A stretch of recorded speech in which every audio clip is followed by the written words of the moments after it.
Today's concert or class, however you want to think about it, is about music that was inspired by dance. So all the pieces that I'll be playing today will be related somehow to dance, and through these pieces we will trace the history of some important dances as they progressed throughout history and music history, through many different styles of music and many different composers. So I'm going to keep everybody on mute throughout the presentation, but at several different intervals during the presentation I will unmute everybody to give you all a chance to ask any questions that you might have about the program. So that'll happen after a few pieces, so if you think of anything, hang on to your question, write it down, remember it, whatever you need to do, because I'd love to have a discussion during this program as well.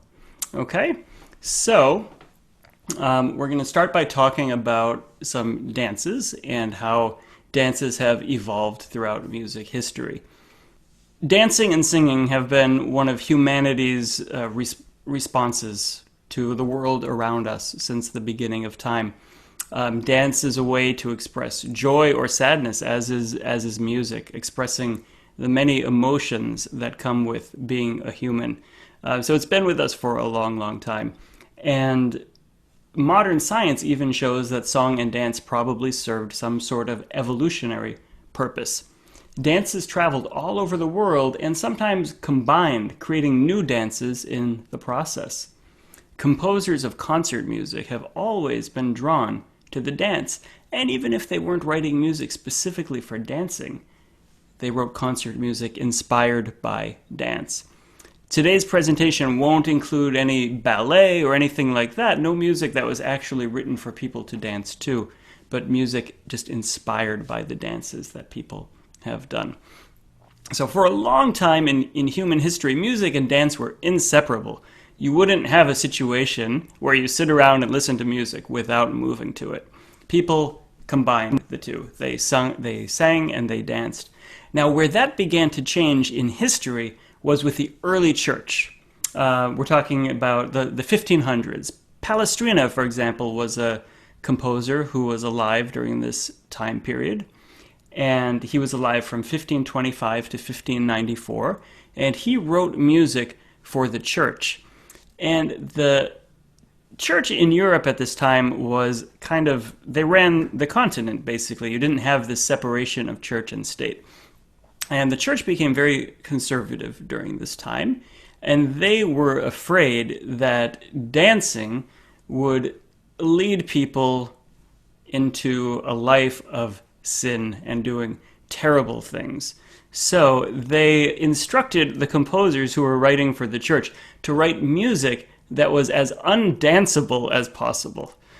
So in early church Renaissance music, you'll have these very long tones being sung. It's all vocal music in the church at this time.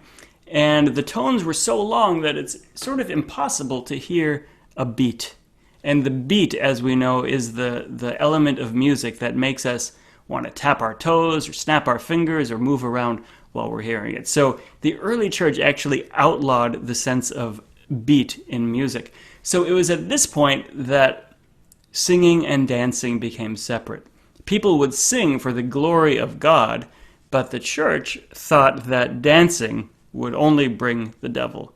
So it was banned.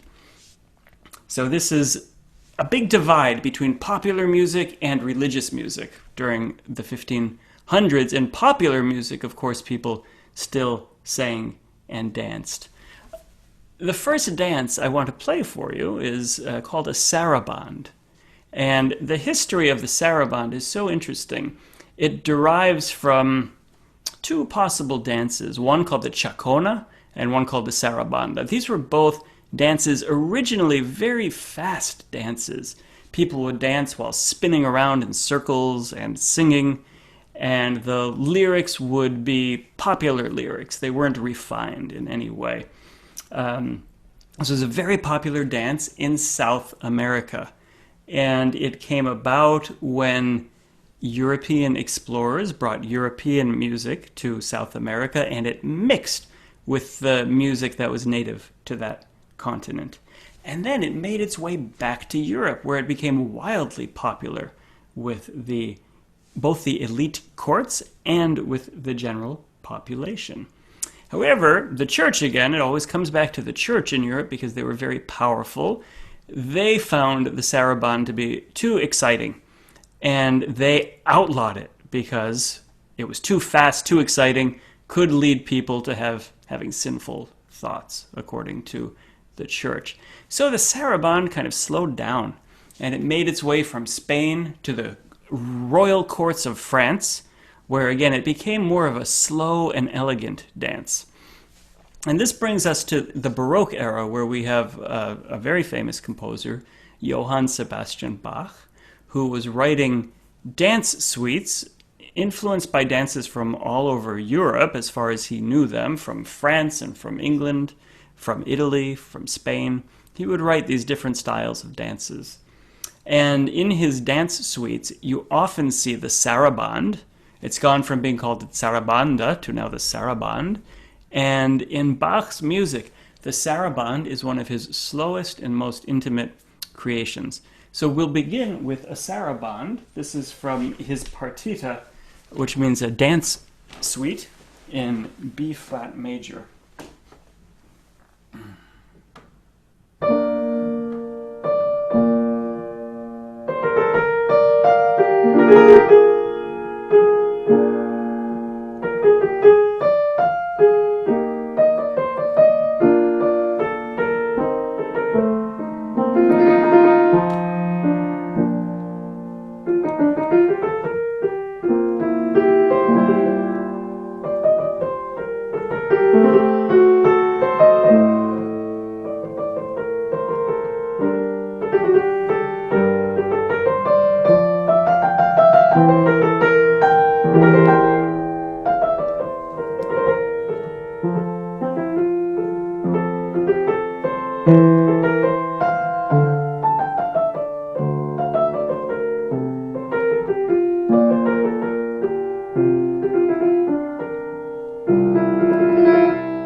Sarabande, thank you. The Sarabande in B-flat major from Bach's B-flat partitas.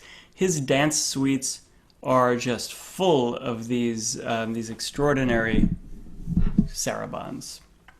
So now we'll look at another dance that actually evolved from the sarabande. That's an interesting story, how the sarabande started off in South America and worked its way into the dance suites of a German Baroque composer.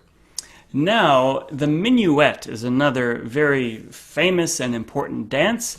This was something of an upper class dance that was done during this time, and a slow dance in 3, so it's related to the sarabande. The sarabande also has 3 beats per measure, as does the minuet.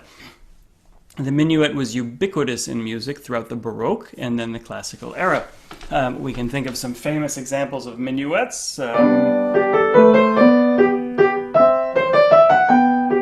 That That's a famous minuet. Many of you who maybe took piano lessons have played that. You might have thought it was by Bach, as did most people, until it was discovered that it was by a very unknown composer named Christian Petzold.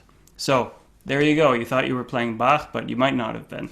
The reason why is it was in a notebook that Bach copied out for his wife to learn piano. He would often compose his own pieces in that notebook, but sometimes he copied out pieces from other composers. So that's what happened there. But that's an aside. That's an example of a minuet. They started off as being very short, simple character pieces related to the slow, not exactly slow, more moderate dance in 3/4 time. By the time you get to the classical era, and you have composers such as Haydn, Mozart, and Beethoven using minuets, they've expanded the dance. The minuet now becomes a substantial standalone movement in, let's say, a symphony or a piano sonata. So the way the movements of these pieces are structured, let's take a classical era symphony. You'll have the first movement, which will be a fast speed. The second movement will be slow, expansive, lyrical. Composers during this time started using minuets as the third movement. And then the fourth movement would be very upbeat, lighthearted in character. So that's the typical structure here of the classical symphony. So the minuet expands from the short dance written by Bach's contemporaries and Bach to a larger piece. The example that I will play for you is a minuet from a piano sonata by Mozart.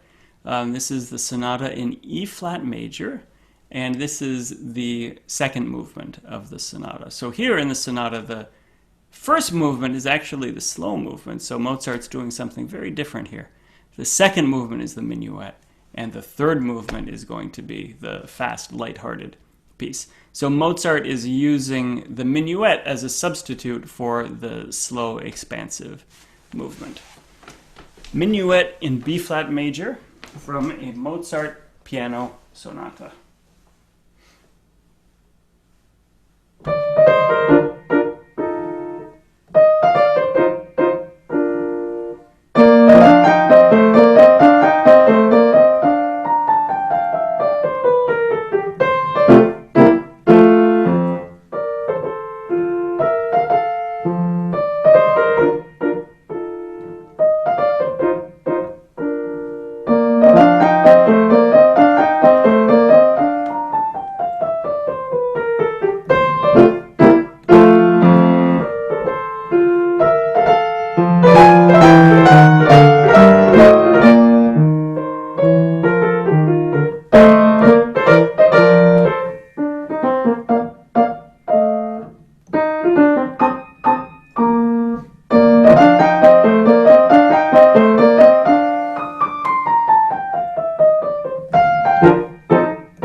Okay, so in that piece, you hear how the minuet has grown from a small work into a multi-dimensional piece with lots of different dynamic contrasts and moods and characters. That was actually a double minuet. There's a section called Minuet 1, and then Minuet 2, and then for the ending of the piece, you go back and you play Minuet 1 again. So that was a fairly common form that the classical composers would use during these minuets. The next composer who we're going to listen to, we're going to jump ahead to the Romantic era in music history with the Polish-French composer Frédéric Chopin, who, unlike most of the other great composers, wrote exclusively for the piano. He was one of the great pianists of his time, and many of the pieces that he wrote were dance form pieces. And he really took some of these dances and expanded them into piano masterpieces. Some of these genres, these dance genres that Chopin used, were specific to his home country, Poland, where he grew up and spent his life until his late teens, at which point he moved to France. The Polonaise is a traditional Polish dance, which Chopin took, and he composed many polonaises, some of which are the most heroic and virtuosic piano pieces in the repertoire. The Mazurka is a more intimate composition by Chopin, another native Polish dance. This one more of a peasant dance, a dance done in the countryside, whereas the Polonaise, I would say, is more of an aristocratic dance. But both of these forms were very important to Chopin. He wrote them throughout his life.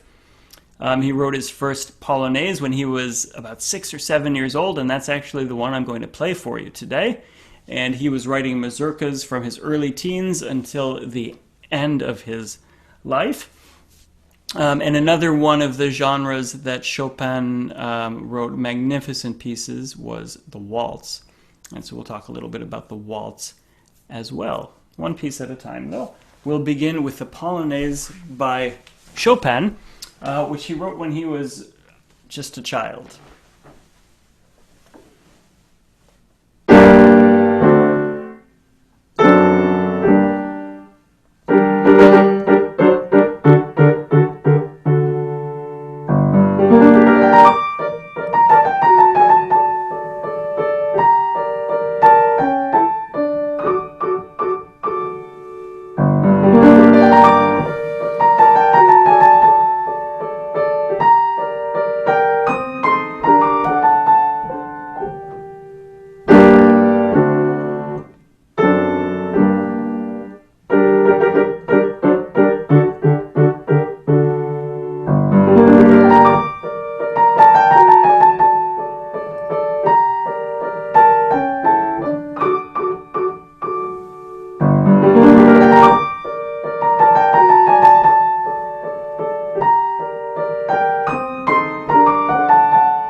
Now that is the first known composition of Chopin that he wrote. Not a bad start, is it? 7 years old, around there, approximately. So he was self-taught. His father played the flute and sang, but nobody really taught him piano. It was something he figured out for himself, and he figured out composing by himself. Also, he went to study with a teacher who said I basically couldn't teach him anything. He already knew everything there was to know about playing the piano. But this teacher pointed him in the direction of listening to music by Bach and Mozart, studying those composers, which had a big influence on Chopin. The next piece is a mazurka. Again, he wrote these from his early teens up till the end of his career. This mazurka that I will play was a fairly early one, written in his late teens while he still lived in Poland. Some mazurkas are fast, some are slow. Some begin with a slow section and then have a faster dance section in the middle. It depends. This is one of the more lyrical mazurkas. Slower, lyrical, a very haunting melody, and more movement, more of a moving dance section in the middle.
So that's the very lyrical and wistful A minor Mazurka from his set of Mazurkas Opus 17, for those of you who might be interested in looking that up or listening to it again. It's Opus 17, number 4 in A minor. The final Chopin piece of the set is a waltz. The waltz is a genre that Chopin popularized in the sense that he turned what was a domestic dance basically into a concert work for the piano. And his waltzes are very popular and beloved. He would play them himself in the salons of Paris. He was a featured performer often, and the waltzes were among his favorite pieces to play. The waltz actually derives from the minuet. All of these pieces, every single one of them so far, has been in 3/4 time. So they're all deriving from the same basic dance steps. Whereas the minuet was a slower dance in 3, a dance that was a little more formal. The dancers had to stay a bit further together and couldn't touch.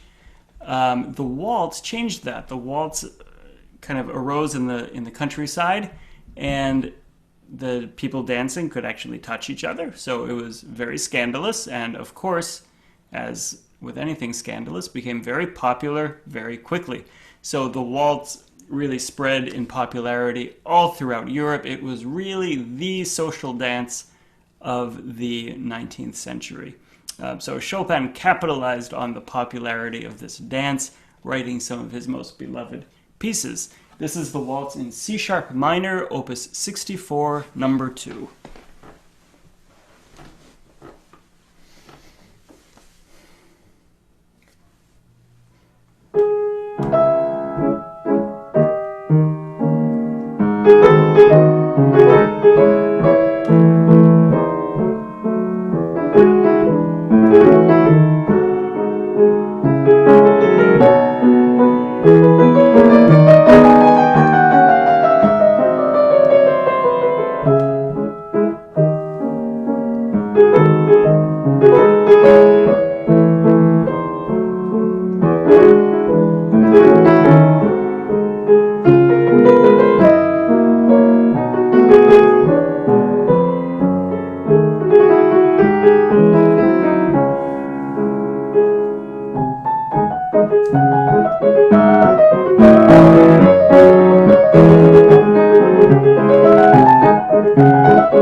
marvelous dance pieces by Chopin. And we will continue with music by one of the 20th century's most important composers, somebody who we consider our first ethnomusicologist. His name is Béla Bartók. He was a Hungarian composer.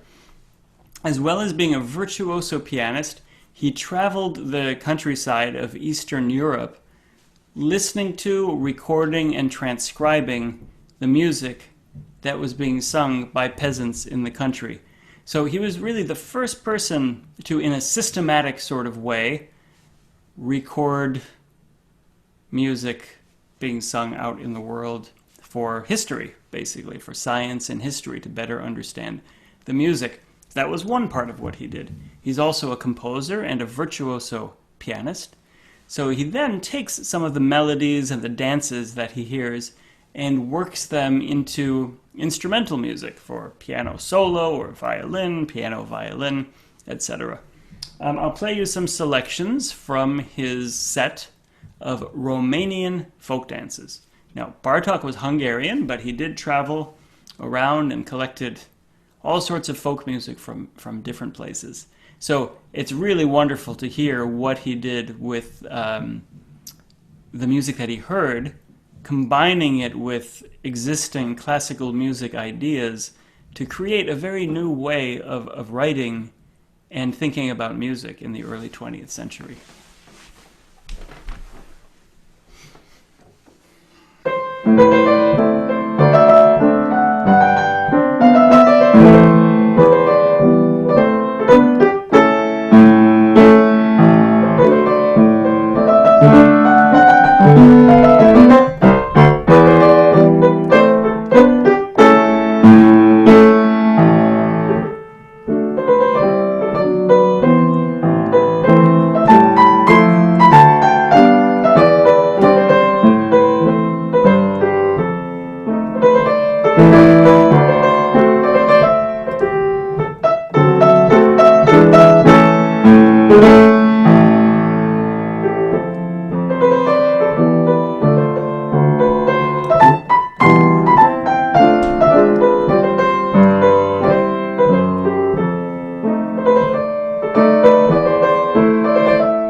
Talks Romanian Folk Dance is a wonderful compendium translated into beautiful piano music of dances, actual dances that villagers in Romania were doing at the beginning of the 20th century.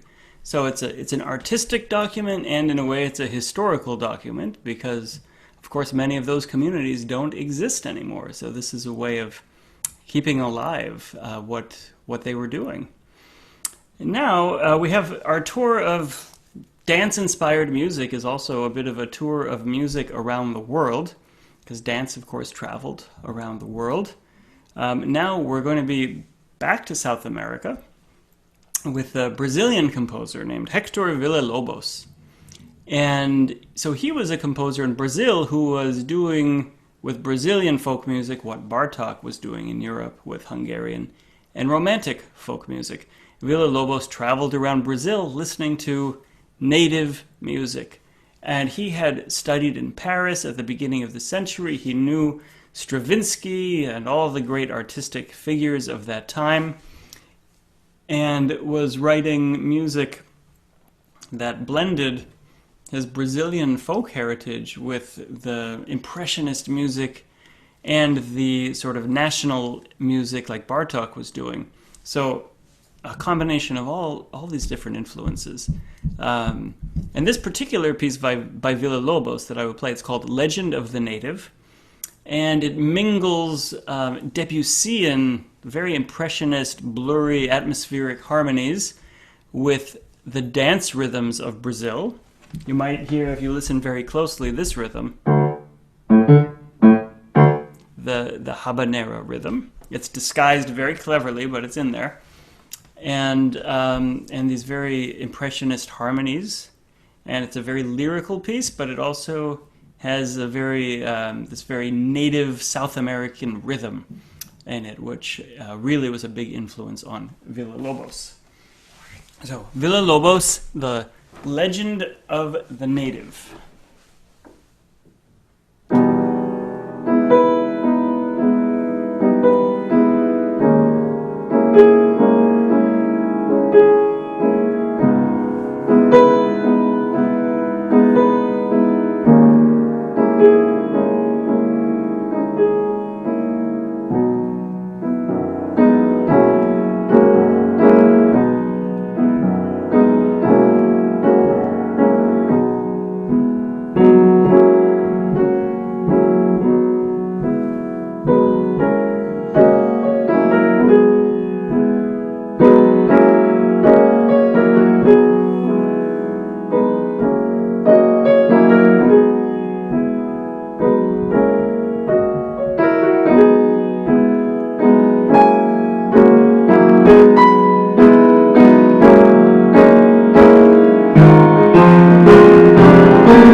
South American music it's very rich and varied, and it's a repertoire that is not played as much as it deserves on our I was going to say concert stages, but we don't have concert stages right now. So on our online concerts, on our concert stages, whatever.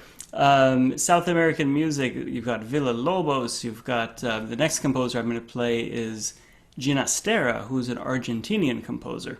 And again, the music is rhythmic and harmonically varied and very interesting. So this next piece is from a set of 3 pieces called Three Argentinian Dances. And it's a slow dance piece called Dance of the Maiden. It has a Spanish title, Danza de la Moza Donosa. And it derives from a dance in 6/8 time called the contra dance. I think it's different than what here in America we call our contra dancing tradition, which is more of the square dance type. The South American contra danza was a slow dance in 6/8 time. So the Ginastera piece here retains that sense of 6/8 time, but you might not recognize that it's a dance because it's such a lyrical piece with complex harmonies and melodies.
Thank you.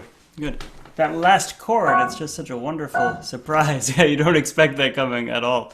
So Ginastera is a marvelous composer. So much of his music was influenced by the rhythms of Argentina. Well worth getting to know his music. The next composer and the final piece is also an Argentinian composer. And this is a tango piece. Tango was one of the most popular dances in the early 20th century. There was a real tango craze in South America, and Europe. I think it's safe to say that the tango surpassed the waltz as the most popular dance around the world for a time. However, this tango is not from the early 20th century, it's from the later 20th century. Piazzolla was an Argentinian composer who was actually a tango musician, played in the nightclubs of Buenos Aires. And he traveled to Europe, studied with Nadia Boulanger outside Paris, who was one of the great teachers of the 20th century. And she encouraged him to use his tango roots in his composing, to stay true to his roots as a tango musician. And he responded by creating a genre of music that is called New Tango, Tango Nuevo. And it combines classic tango with elements of jazz and popular music. This tango is called Winter, and it's from a set called The Four Seasons of Buenos Aires.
Winter from the Four Seasons by Piazzolla.